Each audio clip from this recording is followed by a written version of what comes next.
Hey guys, Emily here. Today we are going to be making some healthy vegan pumpkin bars. There's no oil, there's no eggs, dairy free, so come on, let's get on started. So the main things you'll need for this recipe is going to be a large bowl, a mixer, a square pan, 8x8 pan to put your pumpkin bars in. And that's pretty much the main tools you need. So nothing crazy, pretty simple. There's pretty simple ingredients in this as well. So the first thing we're gonna do is we're gonna make a flax egg. And what you need is water and ground flaxseed. So each egg would be like 1 tablespoon of flaxseed. So you wanna do this first because it has to sit for a few minutes to kind of get thick. So you mix that with water and kind of just set it aside and let it get mixing. Usually the first thing you want to do is preheat your oven, so we're gonna do that too. So preheat our oven. And we're gonna preheat it to 375. So while that is sitting and getting a little thicker, we're gonna just add the rest of our ingredients to the bowl. And the order doesn't necessarily matter. So the main ingredient is gonna be canned pumpkin, and you wanna make sure you get pumpkin puree and not pumpkin pie filling. The only ingredient should be pumpkin. So we're gonna take that. Basically, 1 15-ounce can is what you'll need. So you can add that to the bowl.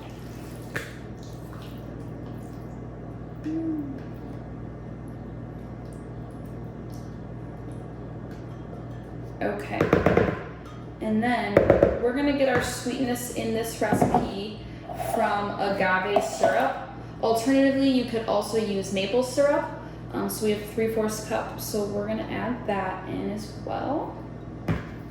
I prefer agave to maple syrup, I don't know why. I think probably because it's just a little cheaper. All right, so. And today for my flour, I like to use this Bob's Red Mill whole wheat pastry flour.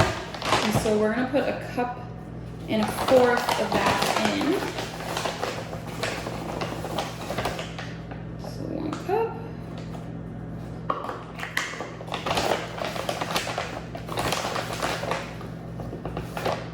1/4.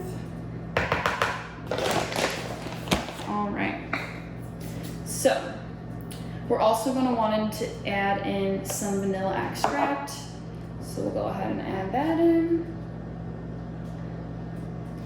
And then we're going to add some baking soda. And then to get like that pumpkin spice, pumpkin pie flavor, we're going to add cinnamon, cloves, and nutmeg. So I already measured them all out in here. We're going to add those in. So that is all the ingredients. Like you see, there's only maybe like 10 ingredients. Pretty simple, pretty straightforward. We're still probably gonna wait on this to get a little more gloopy. We want it to be kind of the consistency as an egg would be. So we're gonna wait a second on that. So while we're waiting for that, we can take our pan and we are just gonna take a piece of parchment paper and we're gonna put that in the pan, and I'm just gonna cut it a little. It's a little big.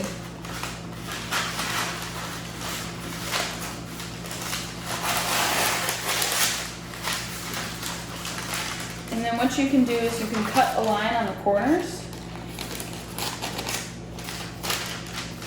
about like 2 inches. I'm be honest, I just saw this on the internet. I have not tried this corner cutting thing yet. So please let me know if you have better ideas.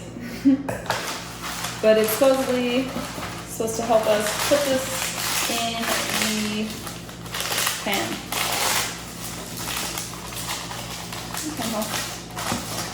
Alright. So the parchment paper is in the pan. Not the prettiest, but you know, it works, so that's okay.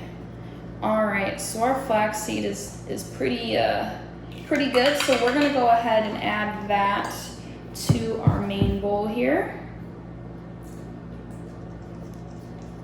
And once you have all the ingredients in, all we're gonna do is mix everything up with the electric mixer.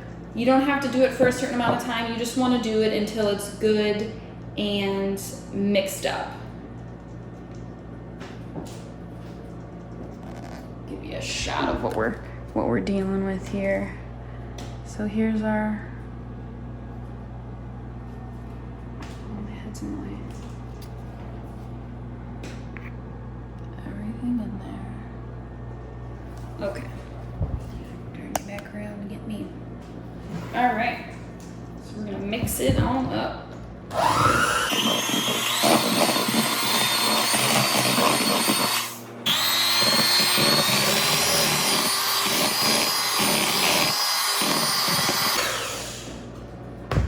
Okay, so these are good and mixed. Just get that. That's pretty good. So, we're gonna take our pan with the parchment paper and we're gonna just put in our batter. Pretty self-explanatory, I think, right?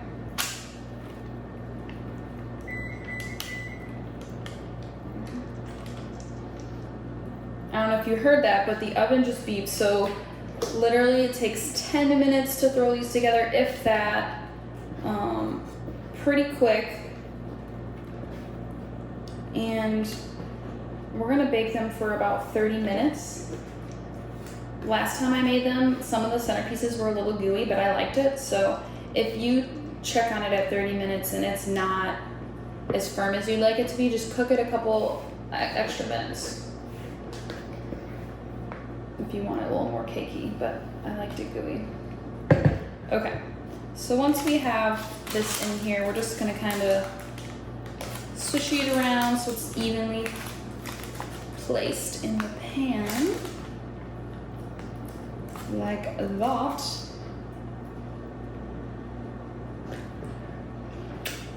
And there we go.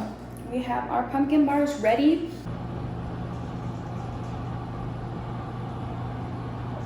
And we're gonna put them in the oven.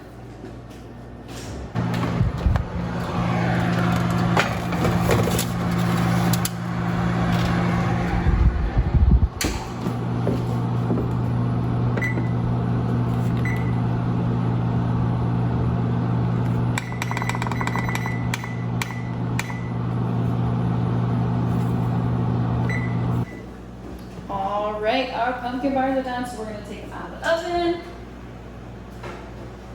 Wow. Ooh, those look good. So the center is still a little gooey, but I kind of like it like that. But look how nice that baked up. Now we're just gonna let it cool. And then we're gonna cut these up and enjoy them.